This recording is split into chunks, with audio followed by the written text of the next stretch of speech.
Howdy folks, this is Father Dougal 9000 here, and welcome to another episode of Dougal's Game Finish Chronicles, a series where I talk about the games I've played and beaten as part of the Game Finish Challenge off of the Hardcore Gaming 101 forum.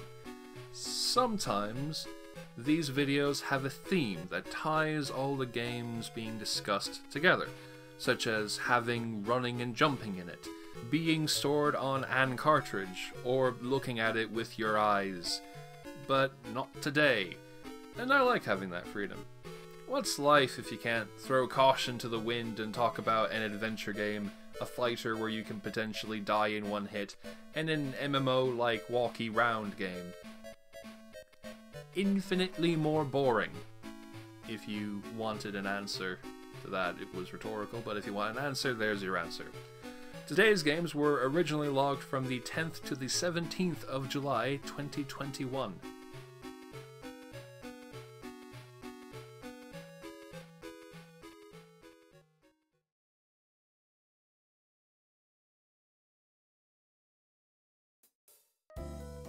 Last Window, The Secret of Cape West, for the Nintendo DS.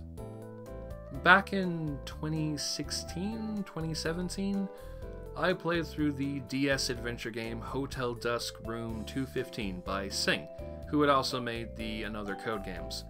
At the time, I remember being quite disappointed with it because, despite its reputation as one of the best adventure games on the DS, I found it rather boring. Aside from the solid music and fantastic rotoscoped animation, I felt that its writing was too dull and the formula too repetitive to feel anything more for it other than, it was okay. For some time now, I've been fascinated with the relationship that a person can have with any particular work, namely trying to understand how much of a work's qualities will be seen as good or bad depending on that person's own tastes. In this case, was Hotel Dusk really a repetitive, dull slog, or was it just a relaxed game that I wasn't looking for and couldn't appreciate at the time? That cognitive dissonance has been on my mind after playing Last Window, a sequel made a couple years later that was only released in Japan and Europe, and the final game released by Sing before their bankruptcy and closure in 2010. Last Window shares a lot of Hotel Dusk's qualities, such as a slow pace, being confined to a single location and getting to know the other people residing there, and a regular structure to things such as calling Rachel for updates.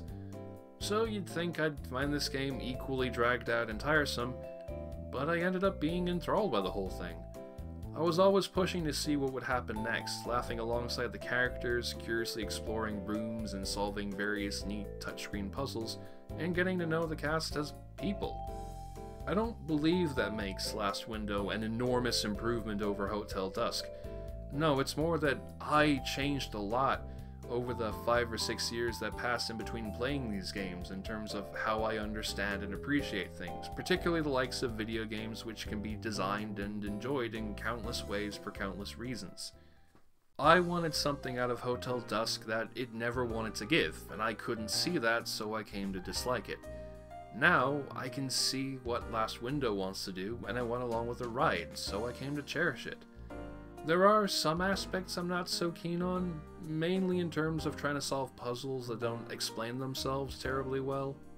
There's one near the end of the game where I just threw up my arms and follow the walkthrough, as the path you're meant to take to understand why you're inputting the solution is a bit too ridiculous. I also wish that there was a button to fast forward through the text, as some actions can force you into a game over if you make the wrong choice or say the wrong thing, and then you have to repeat the entire conversation. This made certain bits where I got one phrase wrong grueling, as I had to click through 10 minutes worth of text just to get back there with no recourse but to wait and mash the touchscreen into infinity. However, it's ultimately an excellent, unique game with a charming, relaxed vibe that I really wanted and needed at the time. If you have the ability to play them, I'd happily recommend checking out Hotel Dusk and Last Window as a duology of excellent DS adventure games with a style like nothing else.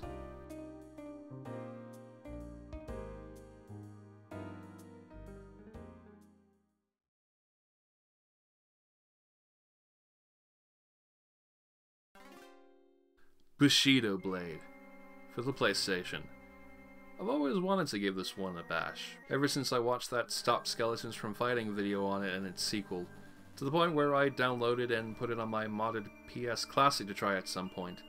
After a frustrating dead-end attempt to play through just one character's arcade mode in Battle Arena Toshinden, this was an excellent counterpoint to that game.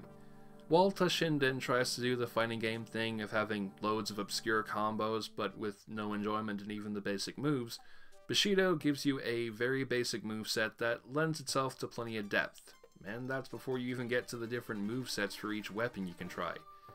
And because fighting is decided by one quick blow, you can plow through a character's story in sheer minutes. Granted, there's actually a bit more to the story mode, because you can run away from your opponent and explore the castle if you want. Doing so, and pulling off one or two other things that I wasn't able to figure out, results in you finding the secret ending. You can choose to kill all your opponents, but this results in 1. Your character getting the bad ending, and 2. Everyone having the same path of events. It is weird that for only 6 characters, the kill everyone path plays out in the exact same way for all of them. First 4 stages in Snowy Garden, 5th in Sewers, and then the final 4 utilize the exact same opponents and areas every time. It became quite amusing how Stage 6's cutscenes feature slightly rewritten versions of the same exchange, to the point where nearly everyone replies to the revelation that Hanzuki hired your assassination with the same incredulously intoned Hanzuki? I get the concept, and I admire how it and the Bushido code, which you must abide by in order to reach the game's end regardless of whatever else you do, are used to provide a bit more depth and interest to the story mode. But I wish there were more specific situations for each character to tackle. As is, it just made for a weirdly paced and repetitive arcade mode, which it served as since there's no regular arcade mode. It's a very cool game all the same, and one I'd really recommend for people who want very simple but quite deep fighting games.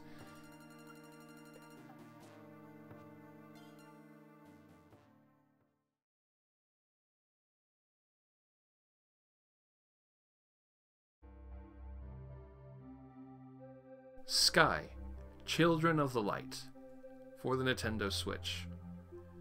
This is something of a spiritual successor to that game company's previous title, Journey, with it being an adventure where you walk around and jump while also interacting with other players on occasion as you're exploring the areas. The focus on community is really neat, as you can make friends with players, restore their health, guide them to areas if they're lost, and open up secret areas, and they can do all that for you too. My favorite moment in the game was when a random player and I started singing at each other for about 5 minutes using the game's call signal, which is normally used to show you where you're meant to go. We just sat there singing at each other, almost riffing on what the other player was doing. It was really sweet, and I love how the game's various philosophies came together to create that moment. Otherwise, nah, this is not a game for me. Part of that is just due to the game's structure. It's an MMO type game with 7 areas that you are meant to revisit after you do the running questline that kind of kicks off the game. And then the big chunk of it is how that running opening questline ends, which left a really bad taste in my mouth, even though I understand what they were going with and why. I was into the game at first for the relaxing vibes, but then it tries to take those away in a manner that just became unbearably annoying. I nearly even quit out of frustration just before the big moment because of how irritated I was by the whole thing. It's a decent game, but one that I'm not going to go back to. Still, it was nice to sing at another human being across the cyberspace for a bit. Not often you get to do that.